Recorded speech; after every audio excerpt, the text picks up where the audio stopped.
Not Old Better Show. I'm your host, Paul Volkelman. All over the world right now, people are feeling isolated, separate, fearful, worried about the future. And I know, because I've heard from many of you, the Not Old Better Show listeners and viewers, that the world we're leaving for our children and grandchildren is scary.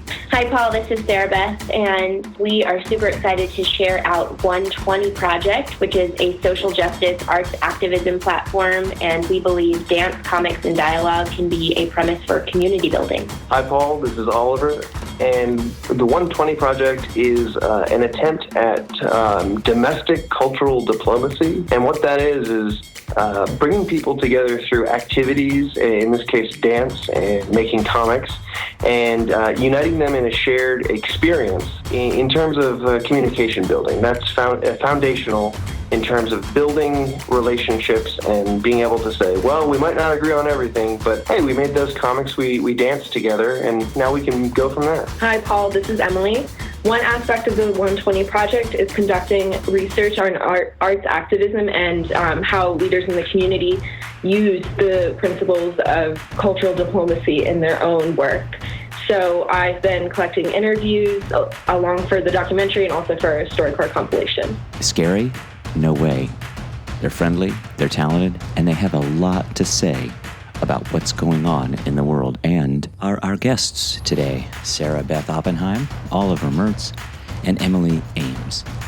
To help make this world today more tolerant and offer greater understanding about our futures, again, for our children and grandchildren, Sarah, Oliver, and Emily are speaking out, artistically, financially, and collaboratively. Together, they are the founders of Project 120, a name that comes from something very powerful and meaningful, yet easy to remember. Project 120. Difficult, divisive, challenging projects is what Project 120 is all about. And check out what Sarah, Oliver, and Emily do to overcome. They create dance, comic books, and research. You've got to listen to this show. Trust me, this is not political, it's not partisan. For the 55-plus age community to remain a part of this conversation, this step is crucial. Listen to the show and the novel solutions-based action by these three to build bridges and tear down walls. Join me today in welcoming Sarah Beth Oppenheim, Oliver Mertz, and Emily Ames to the Not Old Better Show. Well, first of all, guys, congratulations on launching the 120 Project. And I have to apologize right up front for asking such a kind of institutional or maybe even corporate question of this startup that you've got going. But tell my audience your mission and vision, if you would. Hi, Paul. This is Sarah Beth, and thank you so much for having us today. We woke up on November 9th, and we realized that the country was more divided than we had not only understood, but viscerally experienced. And the first thing that we said to each other is we need to get out of our bubble and meet people. These are our fellow Americans, and we want a chance to connect with them on the big issues, the politics, but also on person-to-person connection, which is what the piece that Oliver's bringing to this, domestic cultural diplomacy, the idea that once you've shared something with someone, you're less likely to think of them as the other. So that's where this began. We want to connect with people across the country. And the more we got into what this project could be and what we could bring to the table, Emily and I can bring dance, and Oliver can bring his experience in comics and cultural diplomacy. But the farther we got in, we realized it's about sharing out the stories of the work good Americans are already doing across the country. So, for instance, when there's an arts activism dance company, I want, in New Orleans, for instance, I want someone somewhere else in the United States to see that model and learn the ways to incorporate it into their own practice. Or we recently worked with Imagination Brewing Company, and they are a microbrewery and a center for cultural transformation or community transformation. And I want people everywhere in the country to know what that model is like, how you can bring social action and civic action together. So that's where this began. Sorry. No. And I hate to talk over you, Sarah Beth, but I appreciate that answer. I know that this is very well thought out, that you've given kind of a worldview of this. Of course, we're with Sarah Beth Oppenheim, Oliver Mertz. Oliver and Sarah are married, as Sarah Beth just pointed out, and Emily Ames. They are all on the road right now conducting these workshops that Sarah's referring to and meeting community members across the country. And I want to get to that a little bit too in just a second. But the name of the project is a good one. The 120 Project. Maybe Emily, Oliver, jump in and tell us a little bit about the name of the project. Sure. So the 120 Project came from January 20th, 2009 and January 20th, 2017, which were both the inauguration dates for President Barack Obama and President Donald Trump. And what we felt was, after hearing it, that each president had declared January 20th a national holiday for different reasons. For President Barack Obama, it was a day of national reconciliation. Yeah, unity. I'm sorry, a day of unity. And for President Trump, it was a day of reconciliation. And what we liked about that was that very sort of polar opposite presidents were celebrating the same thing and bringing groups together to celebrate the same thing. But even if it's from different approaches, it's for similar reasons. And we like the idea of bringing people together who might have different mindsets, but who agree on various issues. So we thought that was an appropriate title. Also because this was inspired by a political event, the election, which sort of opened our eyes and caused us to get out of our bubble.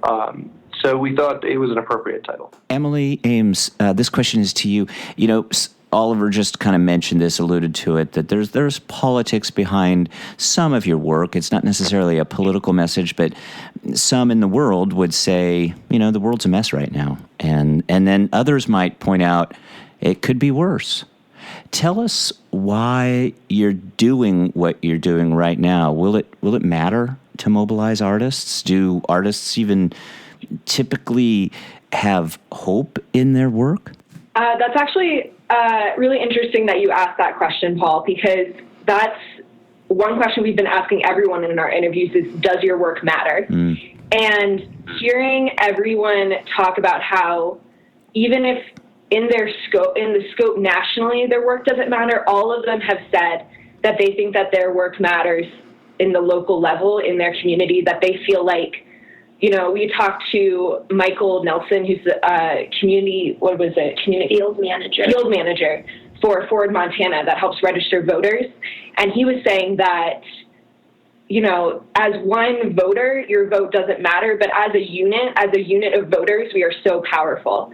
And I think that idea has permeated our entire message, has permeated all of our work here. And I think it's the same type of thing where I think, you know, nationally, the work that we're doing isn't making an impact nationally. But if we can share out just some of the amazing people that are working in the community across the country, and even if just one person sees the documentary and thinks, oh, I want to incorporate some of these practices into my life, then I think we've succeeded. So some of the issues... I would add... Yeah, go, please jump in, Oliver. Thank you.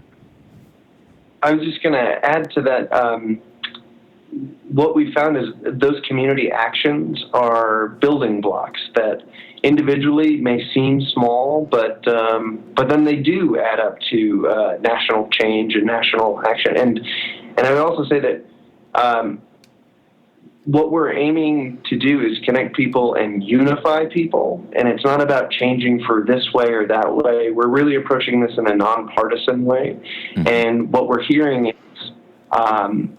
the community building is a nonpartisan issue. When you get people together locally, it doesn't matter if you're on this side of the political spectrum or that side. What really matters is that you care about where you live and the people around you. And it's interesting to see that those actions build unity, and it's something that can be over time built up into something that will hopefully be national unity and beyond. Well, thanks very much, Oliver. Thanks, Emily.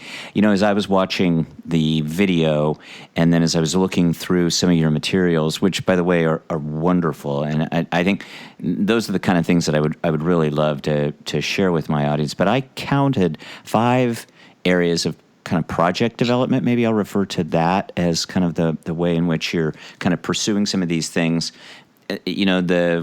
The social justice, you know what, rather than go into those myself, why don't you guys talk about those 5 areas that you guys are out on the road today, and tell our audience where you are right now, right this minute.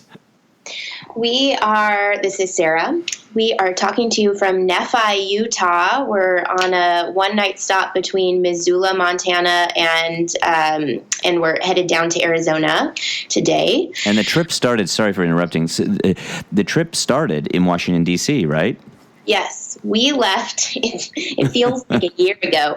We left Tacoma Park, Maryland, Sunday, June 18th, Father's Day. Wow. In 3 days, we made it to Missoula, Montana, and that's where we started. And that is the first part of our project, which is a social justice arts activism road trip. And our goal is to hit 5 cities, 5 communities inside of 1 week, so that we can meet with community stakeholders and shadow organizations in 5 cities and really spend time on the ground so that we can do some community building. So we started in Missoula, Montana.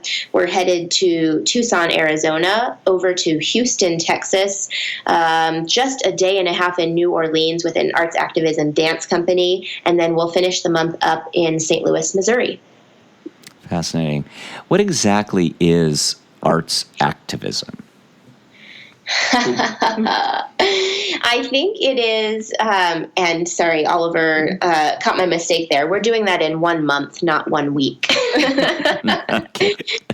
Arts activism, I think it's taking a seed of an artistic idea, whatever medium it's from. For us, it's dance and comics, but taking that seed and putting it on a platform for social use. And what I mean is for an audience member, a reader, a viewer to engage, so that the art and the art maker, the art doers, and the audience have a back and forth, a dialogue about what this can mean for community beyond just the entertainment value and even beyond the infotainment value, but into a dialogue, a back and forth value, so that we can put things on the table, highlight things we think are important to share out that are, as Oliver said, bipartisan issues, but also to have a back and forth.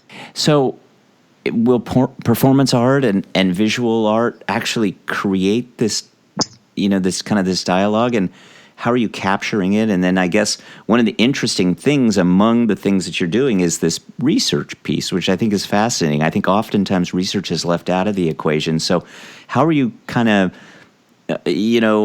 assuring that the dialogue will take place and then capturing that dialogue in a way that you can report on it and then turning it into something that's actionable around research that you're uncovering? Hi, so this is Emily. So one thing that we've been doing to help capture sort of what the community members have to say about their practices is we've been doing interviews on camera and a few of them just audio recordings. Mm-hmm. And so part of those recordings are going into a documentary, and then I'm creating a StoryCorps compilation that will feature some of the best practices of the communities that we've visited. The research aspect of it is something that you mentioned that there's not a lot of research that goes into arts activism, and I'm discovering there's actually a reason for that. That is because for me, I'm affiliated with the University of Maryland. I got some of the money to come here on a grant to do a research project on this. Congratulations. And so I had to go through something called the Institutional Review Board because I'm interviewing people. So that counts as having human subjects, even though I'm not doing any sort of tests on them. It's usually you use that for medical experiments, but I have to go through it too since I'm interviewing people. And they have very, very strict guidelines on procedures, on how you can go about collecting this research. And, that's great for medical research and scientific research, but unfortunately it doesn't work very well for qualitative research and this kind of research in particular. It's very difficult to creatively problem solve in the field. And so I found it very restrictive. So part of my research that I'm doing is collecting these interviews and sort of distilling what people across the country are doing. But another aspect of this research is also finding out how the IRB, the Institutional Review Board, isn't set up for this kind of research. And that's been a huge, I think, hindrance for a lot of people who do know that this arts activism works, that do know that this is valuable, but there's just not a lot of research to show it. And so for people who haven't experienced, who haven't seen this work firsthand, I think it's difficult to understand it. And so I'm hoping that by figuring out where the IRB sort of fails this type of research and also having that as part of my project, hopefully that can sort of shift the thinking of how, at least help shift the thinking of how arts activism research is conducted. And I'm not expecting this to have reform the IRB by this time next summer, but I'm hoping that, people are able to use my project as an example of how it is limiting, and hopefully it will show people why there isn't that much research about arts activism, is because it's so difficult to wade through the red tape that's meant for medical studies. This is Sarah. I want to intervene here and say we are three people. We're not a nonprofit. We're three people that have looked at America affected by issues. In particular, it's come more to light for us since November 9th, but Emily and I go to University of Maryland, where there were students that were caught on the other side of the world at that first immigration ban.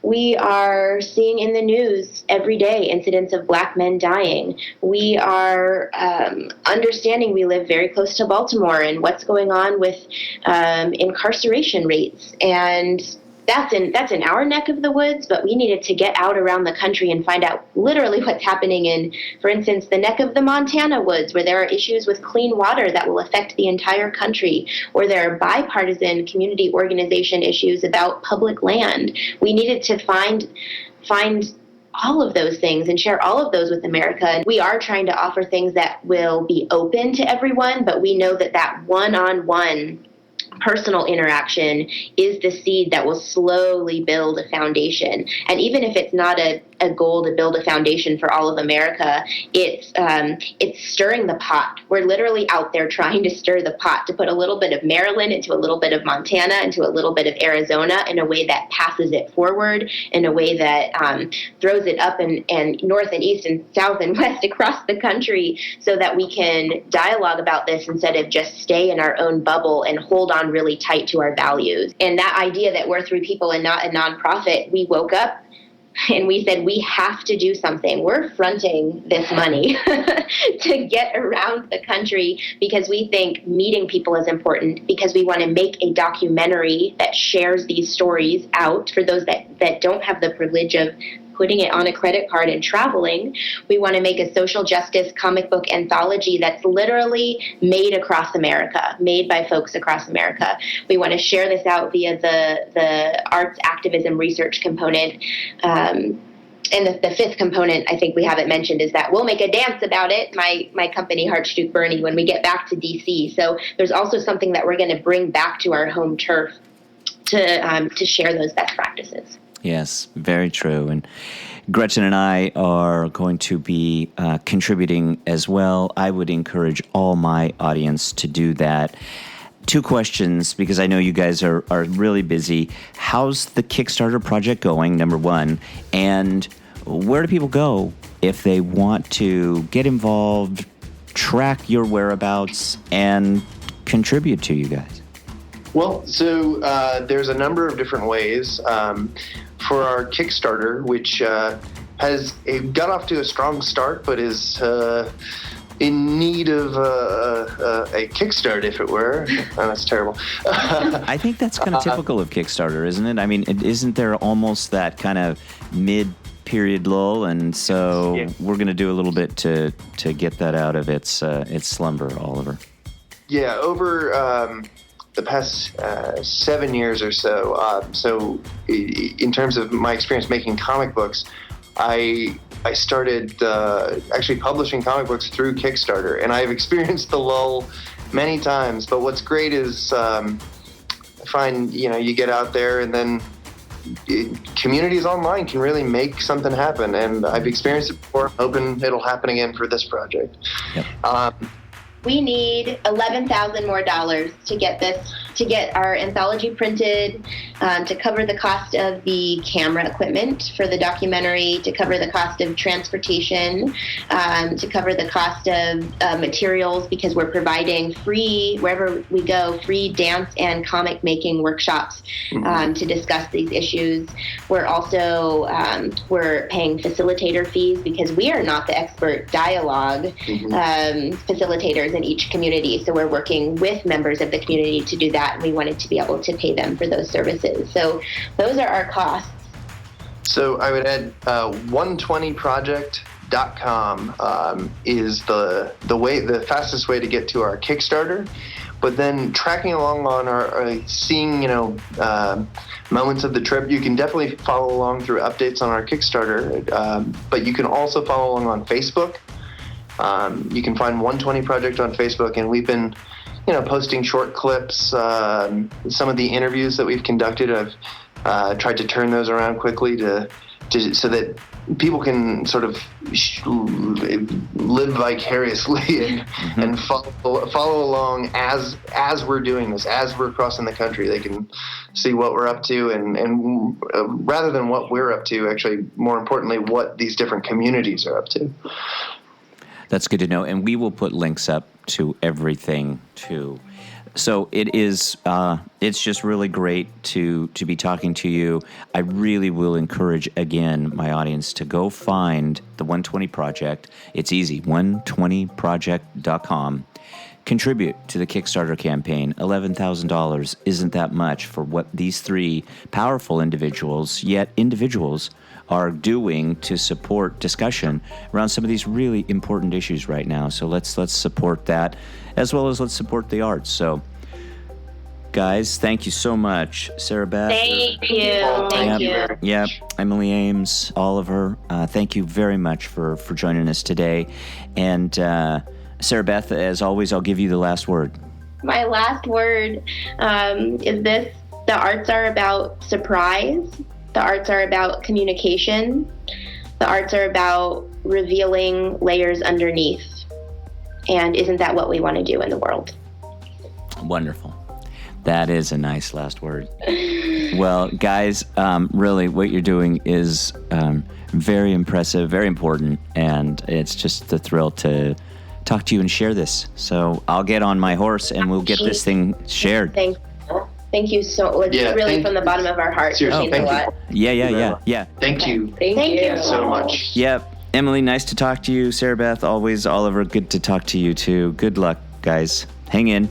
Thank you. Yep. Have fun. All right. All right. Bye. I'll be following up. Yep. I'll be following up. All right. Great. Talk to you soon. you. Okay. Bye. Bye, guys. Bye. Thanks so much to our guests, Sarah Beth Oppenheim, Oliver Mertz, and Emily Ames, for all they're doing. And as usual, we'll post links to everything. And also, as usual, my thanks to you, the listeners, for joining me today.